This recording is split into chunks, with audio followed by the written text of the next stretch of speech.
भूगोल की next class है। कल अभी इसके पहले की क्लास में हमने चक्रवात और प्रतिचक्रवात आप लोगों को पढ़ाया था। आज टर्म है भूगोल की क्लास में पृथ्वी की आंतरिक संरचना की। तो आज हम लोग इसका थोड़ा सा अध्ययन करेंगे, पृथ्वी की आंतरिक संरचना कैसी है हमारी, हम जिस पृथ्वी पर निवास करते हैं जो हमें दिख रही है उस पृथ्वी का वास्तविक स्ट्रक्चर क्या है, इंटरनल क्या है, एक्सटर्नल क्या है, आज हम उसका अध्ययन करेंगे। तो पृथ्वी की संरचना के विषय में जो भी जानकारी हमें प्राप्त हुई है प्रत्यक्ष नहीं मिली है, हमने मतलब प्रत्यक्ष जानकारी हमें नहीं प्राप्त है, इसकी अप्रत्यक्ष जानकारी हमें आज तक प्राप्त हो पाई है। एक वैज्ञानिक थे, पृथ्वी की संरचना के बारे में उन्होंने गहन अध्ययन किया, जिनका नाम था, ब्रिटिशर्स थे, एडवर्ड स्वेस नाम के वैज्ञानिक थे, ब्रिटिशर्स थे। उन्होंने पृथ्वी की आंतरिक संरचना को तत्वों के विभाजन के आधार, तत्वों के वेराइटीज के आधार पर पृथ्वी की आंतरिक संरचना का अध्ययन करने का प्रथम प्रयास किया। तो उन्होंने देखा, उन्होंने सबसे पहले पृथ्वी के एलिमेंट्स को उन्होंने खोजा और उसको खोजने के बाद उन्होंने एक क्राइटेरिया बनाया, एक मतलब लेवल बनाया, क्लासीफाइड किया कि पृथ्वी को उन्होंने तीन मतलब परतों में विभाजित किया। पृथ्वी की पहली परत को उन्होंने अपर लेयर, प्रथम अपर लेयर है, दूसरी उनकी मिडिल लेयर उन्होंने बनाई और तीसरी पृथ्वी को लोअर लेयर यानी निचली परत के रूप में विभाजित किया। उन्होंने अध्ययन किया कि जो पृथ्वी की अपर लेयर थी, वैसे तो पृथ्वी की आंतरिक संरचना का अध्ययन करते समय ये देखा गया, उन्होंने जो अध्ययन किया ये पाया कि पृथ्वी के प्रति 32 किलोमीटर की गहराई पर जाने पर पृथ्वी में हमेशा 1 डिग्री सेल्सियस तापमान की हमेशा बढ़ोतरी होती है।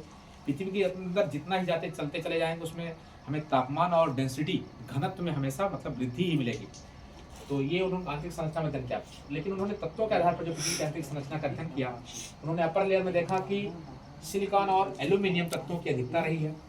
प्रथम लेयर में, अपर लेयर में उन्होंने अध्ययन किया कि सिलिकॉन और एल्यूमिनियम, जिससे अध्ययन की दृष्टि से हम सियाल कहते हैं, अध्ययन की दृष्टि से और याद करने की दृष्टि से सियाल एक कोड है कि सियाल के रूप में अध्ययन करते हैं। सियाल मीन्स साई जो है सिलिकॉन और एल मतलब एल्यूमिनियम, यानी पृथ्वी की बाहरी परत, ऊपरी परत में सियाल की अधिकता होती है, यानी सिलिकॉन और एल्यूमिनियम की अधिकता होती है। इसकी गहराई उन्होंने बताया कि 50 किलोमीटर से लेकर, यानी जो ऊपरी परत है 50 किलोमीटर से लेकर 300 किलोमीटर तक की गहराई उन्होंने लगभग इसकी बताई थी।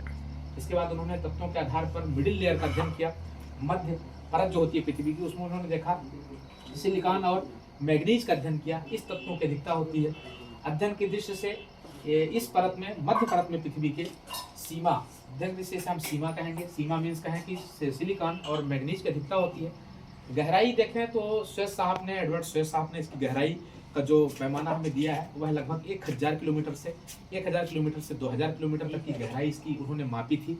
ये मध्य परत पृथ्वी की कहलाती है। तीसरी परत उन्होंने सबसे निचली परत जो बताई, ये आपके सामने है नीफे, यानी ये निकिल और आयरन, यानी पृथ्वी की सबसे निचली परत की गहराई के स्तर पर देखा जाए तो यह 2000 से लेकर 5000 किलोमीटर तक की गहराई निचली परत की एडवर्ड स्वेस साहब ने बताया, जिसमें निकिल और आयरन तत्व की प्रधानता होती है। पृथ्वी सबसे नीचे अपनी गहराई पर 5000 किलोमीटर की गहराई पर लगभग इतने अंगारों की तरह पिघल रही, इतनी ज्यादा वहां पर अग्नि है, इसीलिए ये निकिल और आयरन वहां पर तरल अवस्था में पाए थे। प्रथम जो अपर लेयर है सिलिकॉन और एल्यूमिनियम है, ठोस परत के रूप में। मिडिल लेयर जो है सीमा से सिलिकॉन और मैग्नीज, ये अर्ध ठोस की तरह है, लगभग पृथ्वी को उन्होंने बताया। और जो सबसे निचली परत है निकिल और आयरन जो है, ये पृथ्वी के अत्यधिक गर्म होने की वजह से यहाँ पर ये तरल रूप में हो गया है। इस तरह से एडवर्ड स्वेस साहब ने तत्वों को बना करके पैरामीटर बनाया उन्होंने, और पृथ्वी की संरचना को 3 भागों में बांटा। सियाल पहली परत जो सिलिकॉन और एल्यूमिनियम है, दूसरी परत सीमा जो सिलिकॉन और मैग्नीज है, तीसरी परत नीफे जो आयरन और निकिल के रूप में पाई जाती है। ये पृथ्वी की आंतरिक संरचना को तत्वों के आधार पर एडवर्ड स्वेस साहब ने विभाजित किया था। हम आपके सामने ये पृथ्वी की आंतरिक संरचना को हमने डिफाइन किया और आप इसे अध्ययन की दृष्टि से सीखेंगे, पढ़ेंगे और आगे बढ़ेंगे।